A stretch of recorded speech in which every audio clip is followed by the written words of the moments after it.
ladies and gentlemen. Good night, ladies and gentlemen. Tonight I'm here with my interview with Brian Anthony Abraham Donaldson. How you doing, man? I'm doing great. It's a great Saturday, great day, man. Doing good. Okay, good, good. Now I got a few questions here for you. The first question that I got, where are you from? That's a very good question. Well, it goes into history, but I'll be quick with this. So I was not born in the States. I was born in Montego Bay, Jamaica, 1986 on a Saturday in a hospital in Montego Bay, right? So I was in Jamaica for a year. Parents decided to come to New York. That's where we lived always. We were in Queens, from Queens to going to the Bronx, and then we went stayed here in Baltimore, where I reside right now. So that's really my life story. Okay, that's what's up, man. That's what's up. Now, I want to know, how did you get started in music? How did that come about? You know what's funny is like my mom was always so we would in the house she would play piano church songs. So I was singing, really a singer though. I didn't. But then yeah, yeah, but that's how it really started because basically she was playing a lot of church music.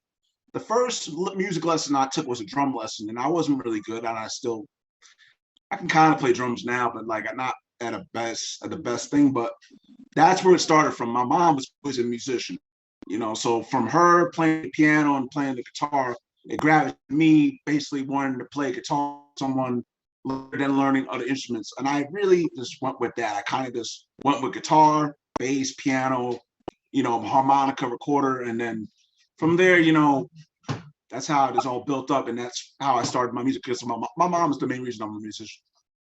Okay, that's what's up, man. Now, when did you realize that you had a gift? I think it started later because I was very tone deaf around. Let's say like I started guitar at 13, but I didn't know what I was doing, so I had to take guitar lessons. Did that for about let's see 15 to about 20, and then I gave up because I didn't give up. I couldn't go to lessons anymore because I was in college. So where it really starts my gift is like I would be playing, my guitar, I'm playing these open chords. My mom taught me chords, so it was like, C, this G. So I was playing these folk songs like that's where it started from. And then, from learning this folky music, I realized like my mom already was telling me in general, like, yo, it's so great how I basically learned from folk music how to do basic things on the guitar later. So when I figured that out, I was like, maybe I could write my own songs and then maybe that will make me a better person. So I was doing folk covers, but then I realized the gift that I had was that I could also make my own music. And then I realized like that's where I want to stay. I just want to create my own stuff and also still do covers. Nice, nice, man. That's what's up. Now, when it comes to music, what's your thought process when you're getting ready to make a song? I always like have a formula, but sometimes my formula is crazy. Like I'll just open up FL Studio, my number one DAW. I'm still using to this day. I mean, I've used many DAWs, but let's get still back to subject. So, the way I start a song usually is either I got a drum or I got a melody or I got a bass line or I got something that's just catchy, something that catches the attention. So that's why I also got into sampling because when you can manipulate a sample and flip it, you have this ability to basically change the idea of the song. So if you're pitch shifting using effects, I do all this stuff, automation, that's where I know like, okay, I got something here in the pocket. I always fit in the pocket. I'm like, okay, that sample, I got this guitar, I got this riff. But if the lyrics come last, that's the thing. I never start with a lyric. I always start off. The music is first, the lyrics are last. So that's how it goes. Okay, okay. Now, do you read sheet music or play by ear?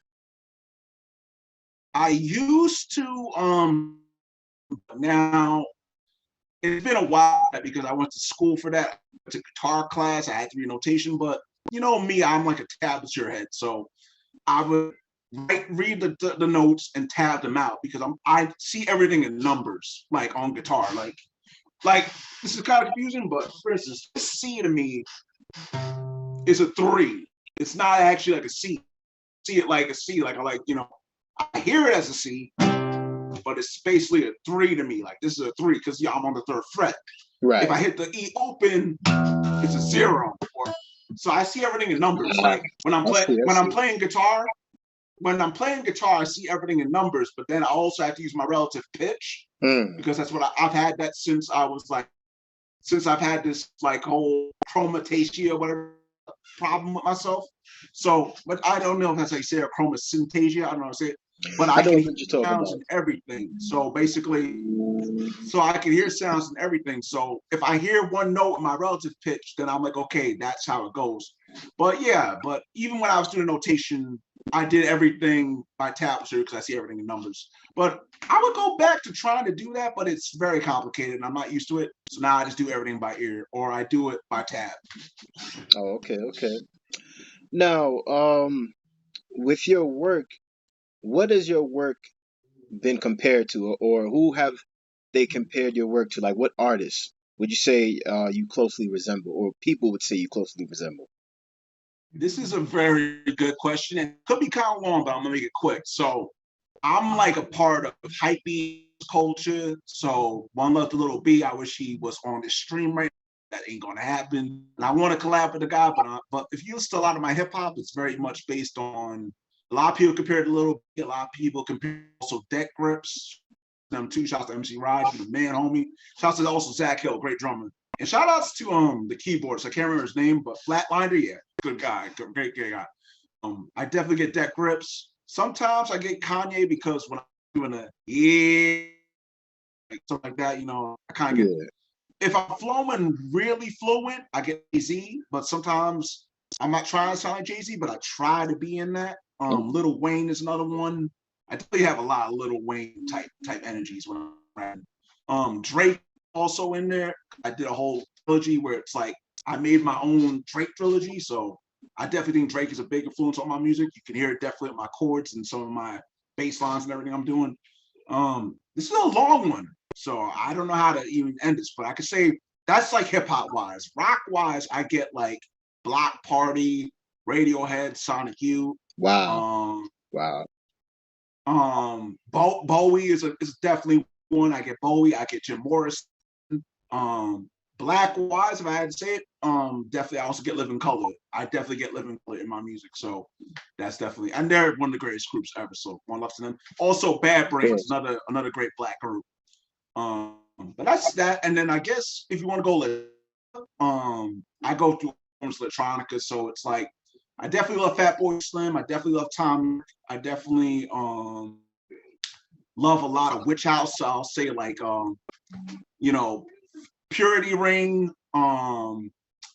Definitely the X2 is in there too. I can compare it sometimes, but I really make my stuff sound really good like theirs. Definitely also like the Yeah Yeahs.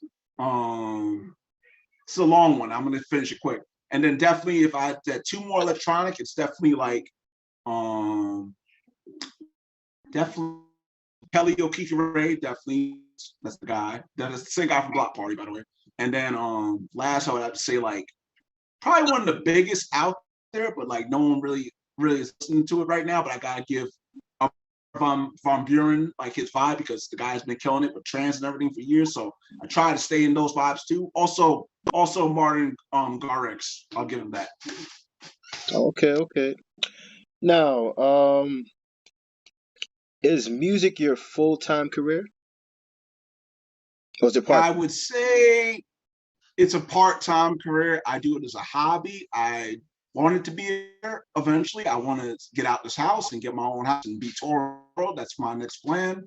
But for now, it's a part-time career because I do paid for it when I sell beats or I just basically get my records sold online from Bandcamp. So that's how I get my money. For now, it's part-time. The career I want to really get into basically after this is like either working in a guitar store or doing repairs on guitars, like being a repair guitarman. Because I have so many problems with, this thing has a hell of bad action and stuff, you know what I'm saying? But it plays, but I want to get it to a better vibe. So I want to become that. I want to become a guitar repairman. Oh, okay, okay. That's what's up, man. Um, what is the hardest part about being a musician? Hardest part about being a musician is trying to not have gas. That's the first one, gear acquisition syndrome. I have dealt with it myself. There's a lot of things in this room that I have used and I also lost. Like I had like, I'm so dumb for this, but I went outside and I threw out so much gear that I had that wasn't basically working. So I decided just to, put it outside. But now I was like, God damn, like those were some dope things. I had some dope keys. I had a multi effects pedal. I had Wow. so like gear acquisition syndrome was the first. The second is like trying to become successful. I think Hmm. that's the hardest thing because promotion is a key form, but also there's still all these things like ads and building up your fan base. So that's like success is crazy. And then the last thing is also when you get the fame, which also Bowie talks about in one of his songs, because he couldn't stand that until he died. And I understand him from that song, which you could go check that song out. It actually tells you how much he hated the whole phantom, whatever, fandom of being famous. You know what I'm saying? So that's it. So basically, gas, success, and fame. That's really the hardest thing to deal with. Okay, okay. I wanted to know more if you could get a little bit more into gear acquisition syndrome, because that's a new one. Could you like expand upon it a little bit more for our viewers that may want to know, what it is? It's like literally like I'm a shop. I'll take it honestly. Because I'll go to a guitar center and I know there's 1,000 guitars now. You know when you go into a guitar center, you seeing 1,000 guitars that you can't probably afford, right? Right. So, but I go in there to get my repairs. That's what I do. Like I like my bass, which is to the side of me. I just got it repaired. It sounds great. I paid like $140 for it, but sometimes you go into a store and you see all these nice things. You see these nice keyboards. You see these drum kits. You see these nice pedals. You see these nice, just anything that's nice, and you want it, so you just strive to get it all the time. So gas is what they call it actually, but that's what it is. When you have so much gas, you want to have things, but you need to learn is that you should just work with what you have and not have so much gas because everyone can have an MPC. Everyone can have a beat machine. Shouts to the old school cats who have that. But in the long run, you don't want to have gas your whole life. You got to work with what you have and just work with that. That's all it got to be. Right, right. I think I understand it a little bit more. Um, I feel like I guess as time goes on, you're working with one uh one piece of But production I equipment. don't mean to interrupt, but I'll be honest. Go ahead, go ahead. My gas is digital gas because Okay. I have all this gear behind me. But digital gas is another thing because there's people who collect sounds and collect banks of presets and banks of. I'm that type of bad person. Like my gas is on digital types of products is crazy. Like I have a bad digital gas. Like on my drive, I have my drive right now is about 403 gigabytes because I have so much in there, and Right. it's 4 terabytes, but now I'm down to 400. So that's my worst gas. It's like wanting too many digital things. I see, I see. Okay, okay. Yeah, sometimes when you're working with equipment, you just gain so much, but you got to work with what you got before you move on to the next level. And even if you have something, it's like Yeah, don't jumble everything together. Like work with if you're gonna work with this piece of equipment, work with it. Do everything that you can, get everything that you can out of it before you decide like, yo, I'm gonna discard it. Like me, yeah. I mostly produce using Reason. Now every once in a while, if I need to chop up Great a sample, program. I use that in college. So one love to you. I don't know what version you're on, but I respect it. That's a really good dog. yeah. And sometimes I use like I have a Kai in my basement. Sometimes I used to use that to chop up samples, or I would use it to make beats because the sequencing is dope. Yes, you are limited in the things that you can do, but the I think it was Yeah. the Akai 2000. It's an amazing machine.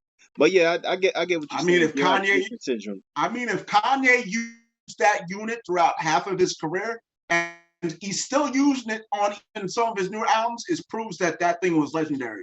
As much as you could do a mod on it to do the zip drive, which I always hear about, I Yeah. think everyone should do that mod. It's going to save your life if you do that mod. It's a really good mod.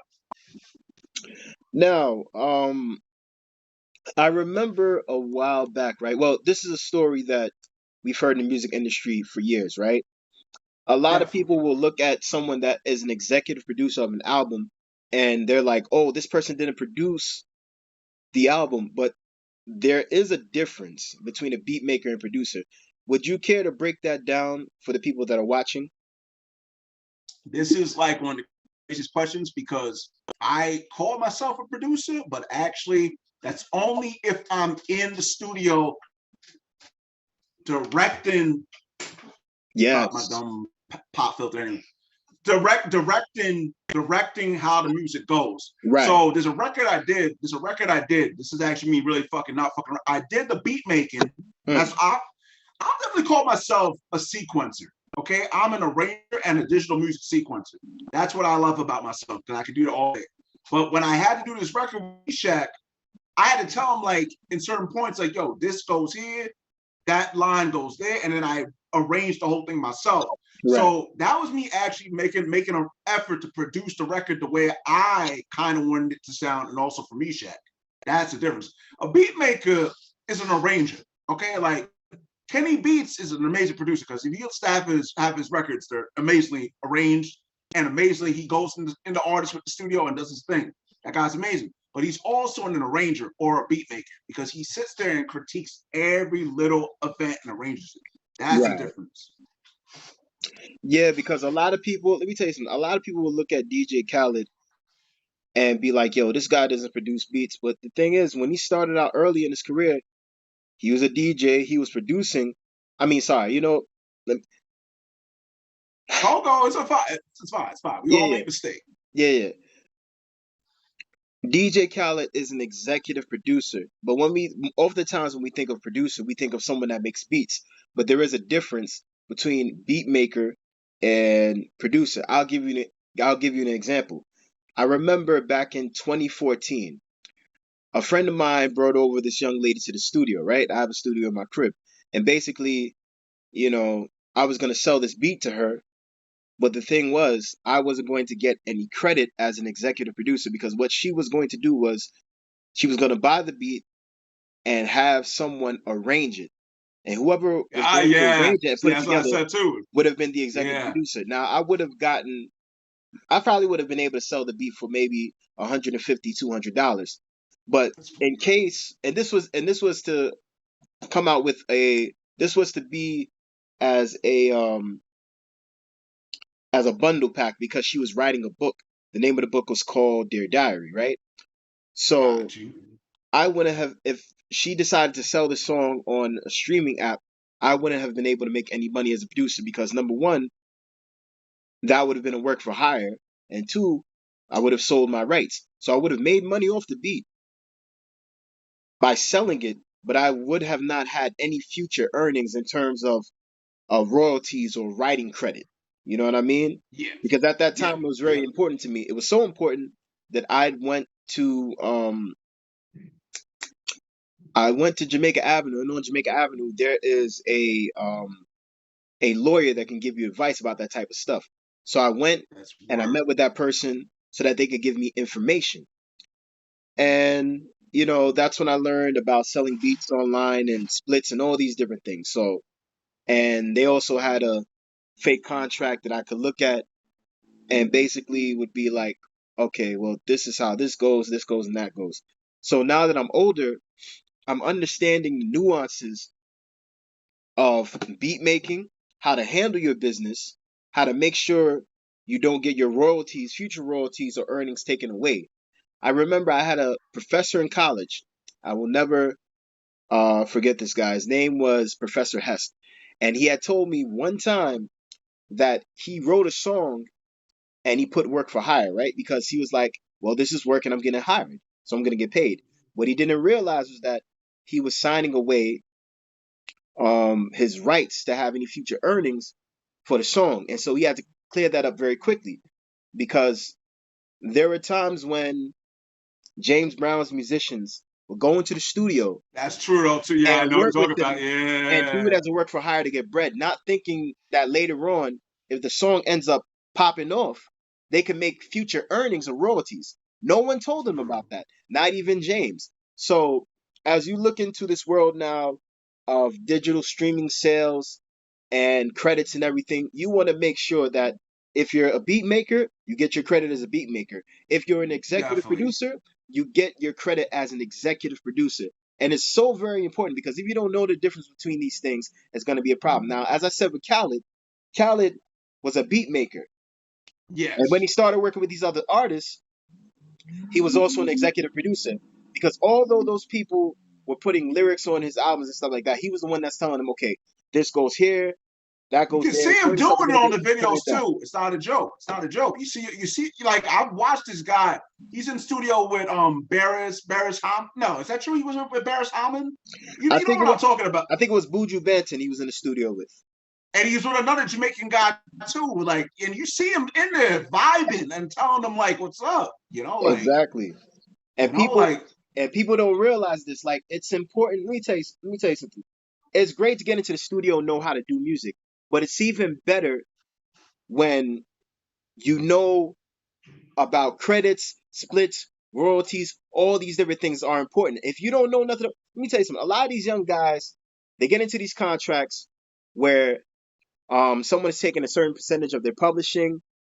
You sign a too bad. contract for 5 or 6 albums, and you have to uphold the um the terms of that contract. Otherwise, if you don't, It's you're gonna true. drop. It's true. But after the first or second album, the label could decide like, yo, I'm going to drop you regardless because you're not doing sales, or let's just say they don't want to focus their That's real attention on you talk. anymore. So a lot of these young guys out here don't know that, and that's why there's still stories of young rappers and musicians and singers that are not getting their just due because of the fact that they didn't read their contract. Now, if you want to do music Drake because you love actually it. though. I'll say this about Drake though. Drake knows what he's doing, and I know people probably didn't like the last album he did, and he's coming back with another one. It's not even going to be a joke. The guy will never stop, but he might eventually.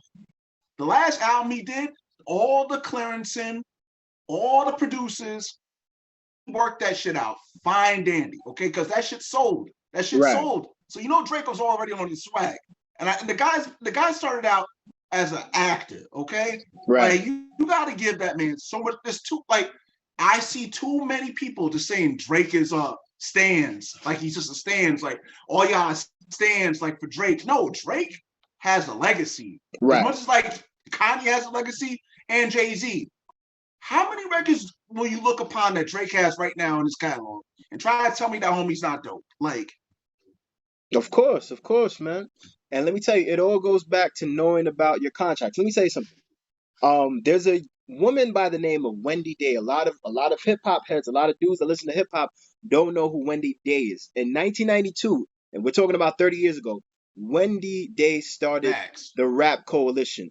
This was a way for rappers to have some form of management that would deal with their publishing, their royalties, masters, all those different types of things, right?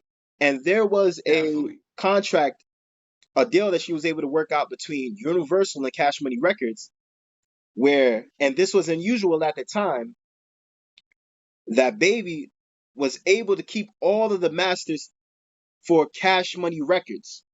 You don't hear that. And then there was another deal, there was the No Limit deal that happened also as well that was monumental. No Best Limit deal ended up ever.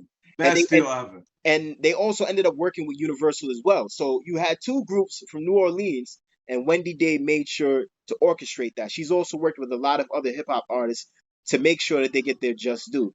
You see, what people don't realize is that Facts. if you don't utilize the Facts. resources that are around you, you're going to end up losing out. And that's why some of these guys are in their late 50s, early 60s, still fighting for their masters.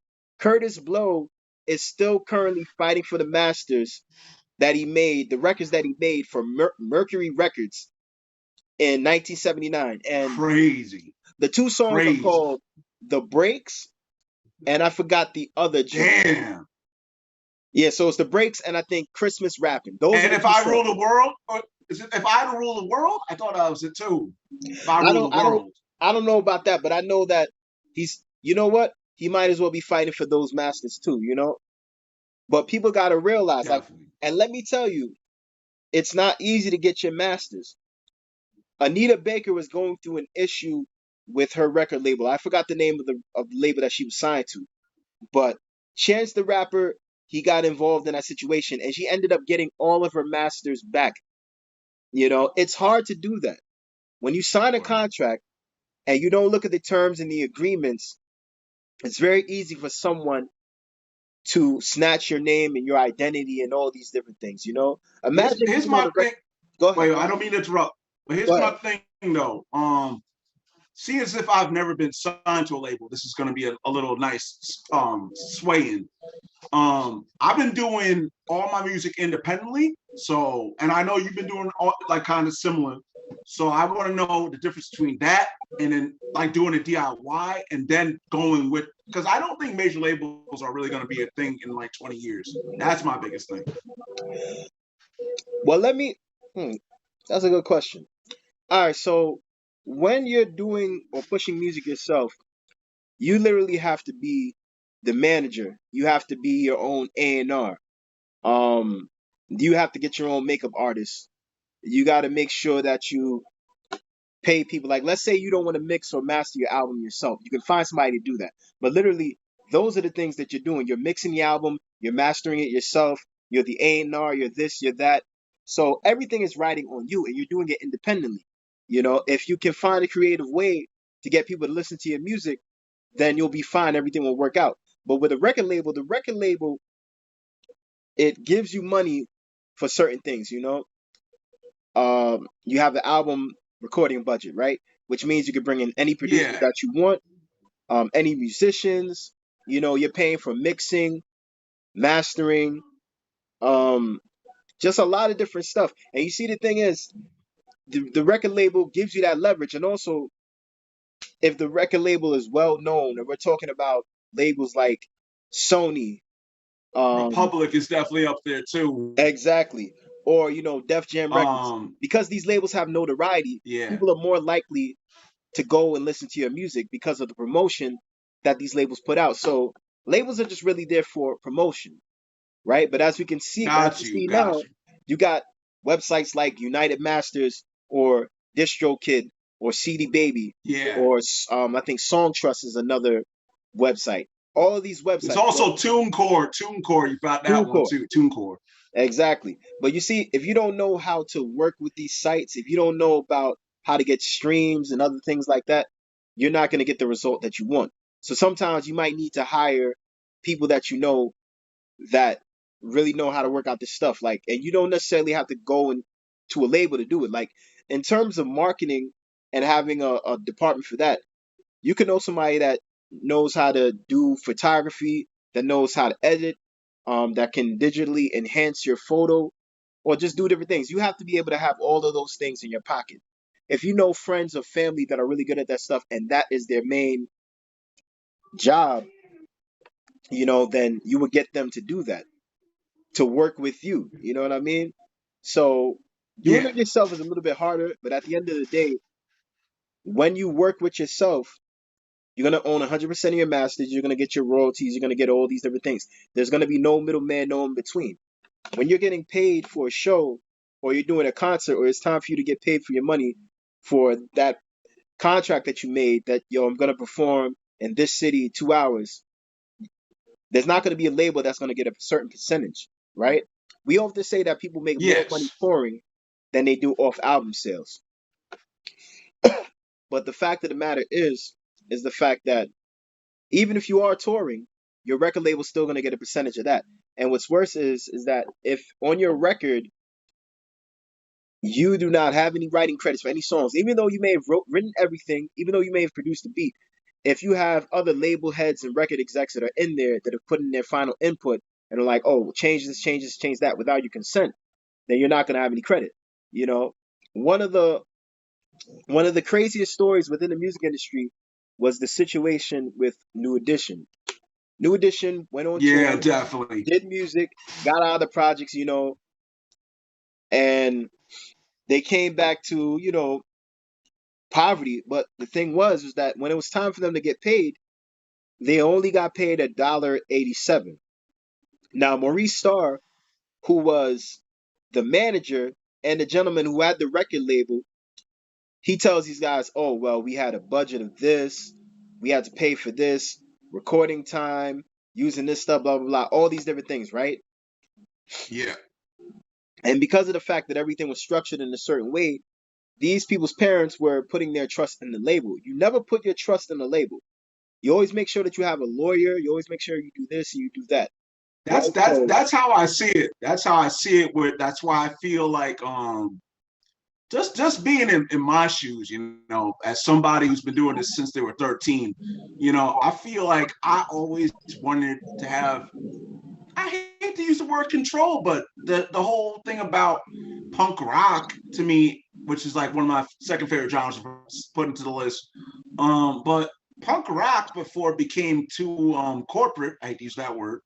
It seemed like that's how it was really struck out. It was all DIY. You booked your own shows. One shout out to Ian MacKay from Discord Records. Go check out the whole history about Discord Records. They're still one of the like crazy. I'm done. I'm just gonna go with that. You can continue. yeah, so, you always have to make sure that you watch yourself because people will do anything to try to make a dollar out of you. Like, there was there was a young gentleman that was signed to um Bad Boy Entertainment sometime in 1997 or 1998. And his name was, I think, And Jerome. that's getting crazy too. And I think his name was Jerome Childers. Now, Jerome was given the red carpet, the world treatment. You know, um, Puff and a couple of other producers, I guess, put together a song for him. He had a video. Everything was going good until the moment that he had, I think it was acid reflux. Oh snaps! I think we only have 6 more minutes. Yeah, yeah, no, we do. Yeah. Put aside, but we gonna continue to roll on. After that, I'll be finished.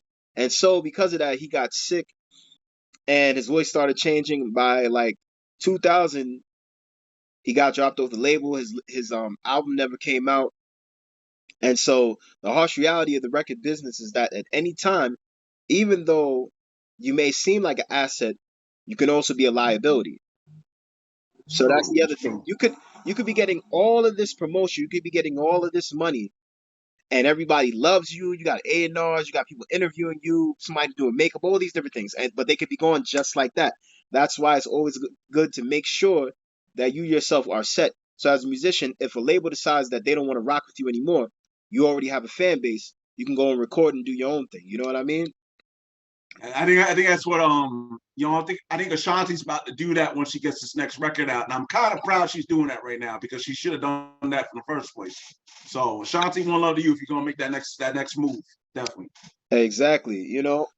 And let me tell you. And with speaking of Ashanti, man, Murder Inc. was between the years of 1999 till about 2004. Murder Inc. was at their peak. I mean, they just had success, hit after hit after hit after hit. Shout out to Irv Gotti because he did his thing too. Ja, um, True, true, all these different true. people. But you see, Irv learned about the business working as an A&R at Def Jam, and also before that working with Mike Geronimo and Cash Money Click. Cash Money Click is that was a group that Ja Rule was a part of before he became a solo artist. And eventually is because of that video being played on the box so many different times in rotation, somebody caught wind of it, and the next thing you know, Irv was in Def Jam's office, and Ja Rule ended up getting signed to Def Jam. But but yeah. Now I got one last question for you, and I'm ready whenever. I'm ready. This has been a good interview, so one love. yeah, man. What advice would you give Baldwin's in the building. to what advice would you give to young musicians?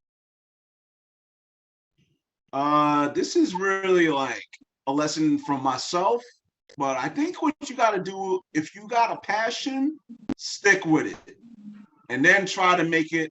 Some people say don't believe in passion too much, but I say if you got a passion, don't give up on it, and keep on building. If you want to play that guitar, keep teaching yourself that guitar.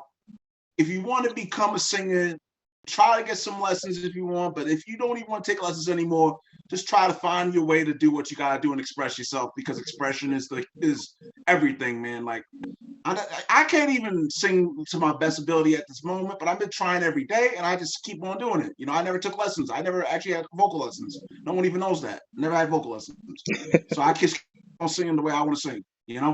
And bass, never took that either. Taught myself bass. So if you got a passion, to stick with it. I think a lot of people say that. Like I've heard 50 Cent say it. I've heard Kanye say it. Like stick with your passion. Do that. Don't ever give up on what you believe. Don't ever give up on your dreams. That's it. I'm gonna tell you. Don't ever give up on your dreams. All right, I feel you on that.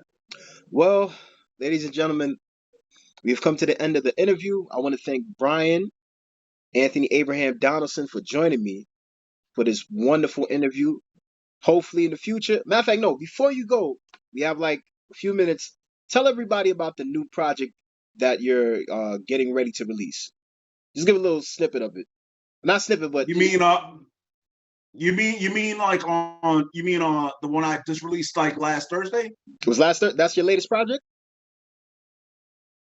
I mean, we like okay, so I'm gonna just like give this a real big up because we got 1 minute. So if you want to check any of my solo stuff, it's BD, my whole name, BDEE, all one word, .bandcamp.com. It's all my solo stuff. If you want to check any of my hip hop, it's bigpurpledon.bandcamp.com. And basically, my latest release is Power Punk. So that basically came out last Thursday. There's another release coming Monday, and then I got my friend's release or collab coming the 23rd of June. And then I have this whole year stacked up, so you don't gotta worry about nothing. So I can't put everything, but if you want to listen to my most current music, bd.bandcamp.com. My hip hop is bpd bigpurpledon.bandcamp.com. That's all you gotta look at for now. And my band has a record coming out. If you want to go check that, I hate to put the plug to venomousoranges.bandcamp.com. That's it. I'm done. Okay, I'm done. That's enough for now. And then basically, like if Space Funk ever gets back, we have a record too that's supposed to get out. Space Funk Reggae, but you can go check that also on the YouTube. Space Funk Reggae. Put it all as one word. Go check that. All right, you already heard the man. All right, so that's it. We out. Thank you for joining me, my brother. And definitely, we got to do this again in the future. And actually, one more thing. If y'all ain't really checking out Demolish and Conquer, okay, me and this man here did a classic. We need you to put that more into our DistroKid. So I might just go back on DistroKid and try to get my sales. I haven't checked that in 5 years. But go check that record out. Me and Gabriel, Demolish and Conquer. Go check that out. Yes, sir. Yes, sir. All right, y'all. We out. Peace.